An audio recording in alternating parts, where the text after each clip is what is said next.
साल 1840 की बात है, जब फ्रेंच लोगों द्वारा बनाया गया एक मर्चेंट शिप रोसेली अचानक ही सारगासो सी में गायब हो जाता है। लेकिन डरिए मत, कुछ समय के बाद ढूंढने के बाद इसी समुद्र में भटकते हुए कुछ लोगों को मिल भी जाता है, लेकिन इसके ऊपर एक भी इंसान मौजूद नहीं थे। पूरा का पूरा शिप पूरी तरह से खाली होता है, लेकिन जहाज के पाल बंधे हुए थे।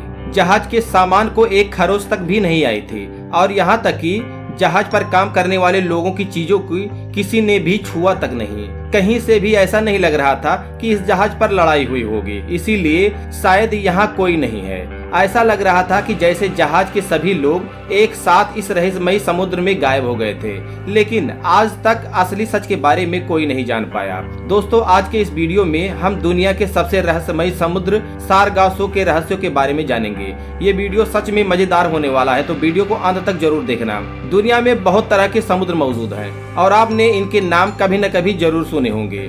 जैसे कि ये मेडिटेरियन सी है, इसके समुद्र के पास हर वो क्वालिटी है जो आप इससे एक्सपेक्ट कर सकते हो। इसका कोस्ट लाइन करीब 45,000 किलोमीटर में फैला हुआ है। इसके अलावा दुनिया में the Red Sea, the Black Sea और द येलो सी नाम के समुद्र एग्जिस्ट करते हैं, और इनमें से हर एक समुद्र के पास इनकी कोस्ट लाइन तो जरूर होती है। कोस्ट लाइन यानी कि समुद्र का जमीनी बॉर्डर, जिसे आप अपनी आंखों से देख सकते हो। थोड़ा साइंस पढ़ने पर आपको अंदाजा हो जाएगा कि हर एक समुद्र के पास एक कोस्ट लाइन होना एक लॉजिकल सी बात है। लेकिन सारगासो सी इसी मामले में सबसे ज्यादा अलग है, किसी भी दूसरे समुद्र से बिल्कुल अलग। सारगासो सी के पास जमीनी बॉर्डर नहीं है, बल्कि पानी का बॉर्डर है। जी हाँ, बिल्कुल सही सुना आपने। ये समुद्र का टुकड़ा चारों ओर से पानी से घिरा हुआ है। आप जरूर कंफ्यूज हो गए होंगे। मैं आपको बताता हूँ कि अटलांटिक महासागर में स्थित ये समुद्र अपनी तेज और शक्तिशाली ओशियन करेंट्स की वजह से दूसरे समुद्रों से अलग हो गया है। अलग अलग करेंट्स जैसे कि the gulf history, north Atlantic trade, canary current और द नॉर्थ इक्वेटोरियल करेंट एक साथ मिलकर एक बड़े से गोलाकार करंट को जन्म देती है। इसे समझने के लिए पानी के अंदर उत्पन्न होने वाला एक बड़ा सा बहाव इमेजिन कीजिए। जिस तरह से भंवर का बॉर्डर पानी से बना होता है, कुछ इसी तरह से सारगासो सी का बॉर्डर है। ये बहुत ही बड़ा भंवर सारगासो सी को समुद्र के दूसरे हिस्सों के मुकाबले बहुत ही अलग बना देती है। लेकिन केवल पानी की तेजी ही नहीं है जो सारगासो सी को इतना अलग बनाती है।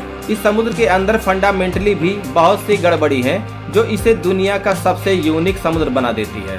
यहाँ होने वाले चमत्कारों के बारे में सुनकर आप भी मान जाओगे कि ये एक बहुत ही यूनिक समुद्र है। आपको जानकर हैरानी होगी, कोई नहीं जानता कि सारगासो सी कितना बड़ा है। इसके बॉर्डर्स ओशियन करेंट्स की वजह से लगातार बदलते रहते हैं, लेकिन इसे पहचानने में आपको कोई भी परेशानी नहीं आएगी। जैसे ही आप सारगासो सी के पास पहुंच जाओगे तो आपको पानी का अलग डीप ब्लू कलर देखने को मिल जाएगा। ये कलर इतना ज्यादा ट्रांसल्यूसेंट है कि आप सतह से 60 मीटर अंदर तक देख सकते हो। अब इसकी गहराई में बहुत से राज है ही, लेकिन इसकी सतह पर भी एक अजीब सी चीज है जो यहाँ लगातार तैरती रहती है। इस चीज का नाम है सारगासम सीवीड्स। इस सीवीड ने एक्सप्लोरर से लेकर वैज्ञानिकों तक हर किसी को अचंभे में डाल दिया है। सारगासम एक ब्राउन कलर का माइक्रो एल्गाई है जिसके अंदर ईयर पॉकेट्स मौजूद होते हैं जो इन्हें पानी की सतह पर तैरने में मदद करते हैं। ये इंटेलिजेंस सीवीड्स एक कार्बन सिंक की तरह काम करते हैं। ये कार्बन डाइऑक्साइड को अपने अंदर स्टोर कर लेते हैं, जिससे ग्लोबल वार्मिंग की मात्रा कम होती है।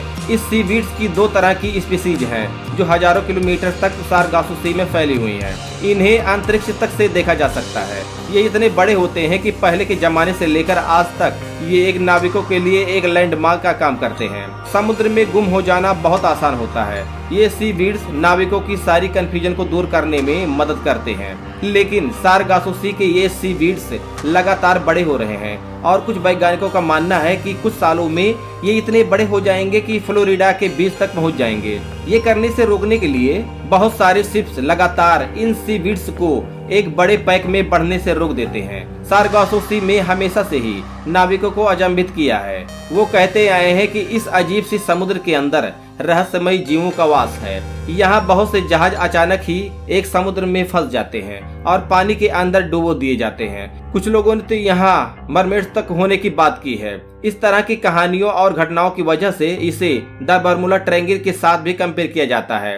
आखिर सारगासो सी का बॉर्डर बर्मुडा ट्रायंगल को ओवरलैप करता है, माना जाता है कि फोनोसियंस नाम के एक 1550 बीसी की सभ्यता ने क्रिस्टोफर कोलंबस से बहुत पहले सारगासो सी को डिस्कवर कर लिया था। फोनोसियंस को अपने एडवांस नेविगेशन स्किल के लिए जाना जाता था।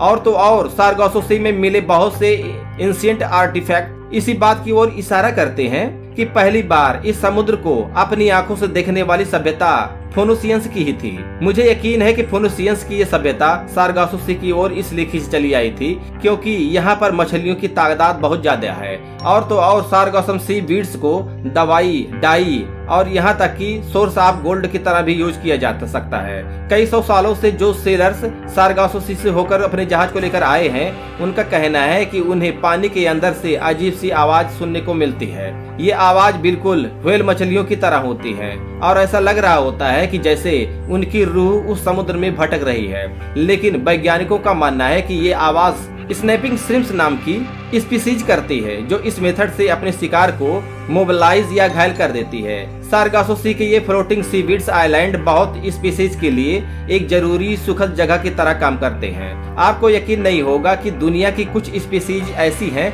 जो सिर्फ और सिर्फ सारगासो सी में पाई जाती हैं और दुनिया में कहीं और नहीं उनका अस्तित्व नहीं है। सारगासो सी को फ्लोटिंग रेन फॉरेस्ट भी कहा जाता है क्योंकि यहाँ की बायोडायवर्सिटी किसी जंगल से कम नहीं है। 100 तरह की मछलियों की स्पीसीज, 145 तरह की इन्वर्टिब्रेट्स की स्पीसीज और यहाँ तक कि 10 तरह की शार्क की स्पीसीज भी यहाँ पर पाई जाती हैं। इन डाइवर्स जीवों के होने की वजह से कई लोगों ने कहा है कि सारगासो सी को पृथ्वी के नेचुरल वंडर्स की लिस्ट में होना चाहिए था। बेबी सी टर्टल्स सारगासो सी में पाई जाने वाली एक सबसे जरूरी जानवरों में से एक हैं। कैरेबियन सी से निकलकर जब ये सारगासो सी में पहुंचते हैं तो यहाँ उनके पास शिकारियों से छुटने के लिए जगह से लेकर खाने तक की हर चीज मौजूद है। अगर सारगासो सी नहीं होता तो सी टर्टल्स की पॉपुलेशन वहाँ कभी नहीं पहुँच पाती जहाँ आज है।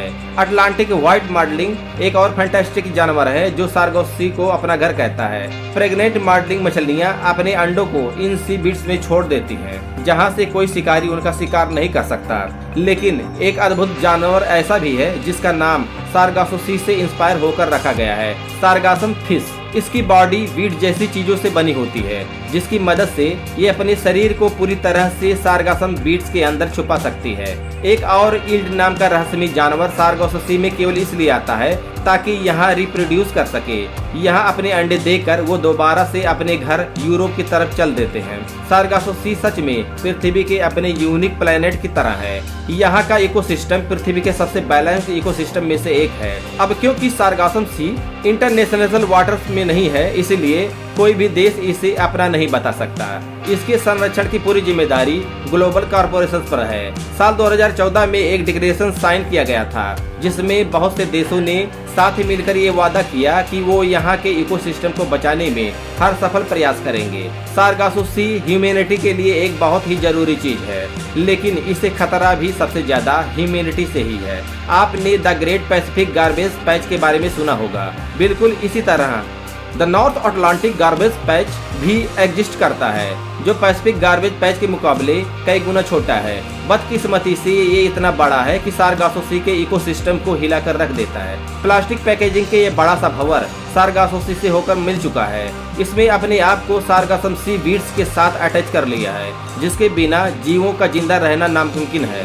माइक्रोप्लास्टिक के छोटे छोटे कण पहले ही सारगासो सी में मिल चुके हैं। उसे खाकर वहाँ के जीवों और इकोसिस्टम में जो बदलाव आएगा वो बहुत ही भयानक होगा। दुनिया के कुछ बड़े बड़े ऑर्गेनाइजेशन जैसे कि द ओशियन क्लीनर और द 5 गियर्स लगातार काम कर रहे हैं सारगासो सी को इस कचरे के दानों से बचाने के लिए। मुझे यकीन है कि आगे चलकर हम ऐसे इन्वेंशन और टेक्नोलॉजी को बना लेंगे जो समुद्र के कचरे को पूरी तरह से खत्म कर देंगे। तो दोस्तों, अगर हमारी वीडियो पसंद आई हो तो हमारी वीडियो को लाइक कीजिएगा, शेयर कीजिएगा और हमारे यूट्यूब चैनल को सब्सक्राइब कीजिएगा। इसी के साथ नेक्स्ट वीडियो में मिलेंगे। जय हिंद, वंदे मातरम।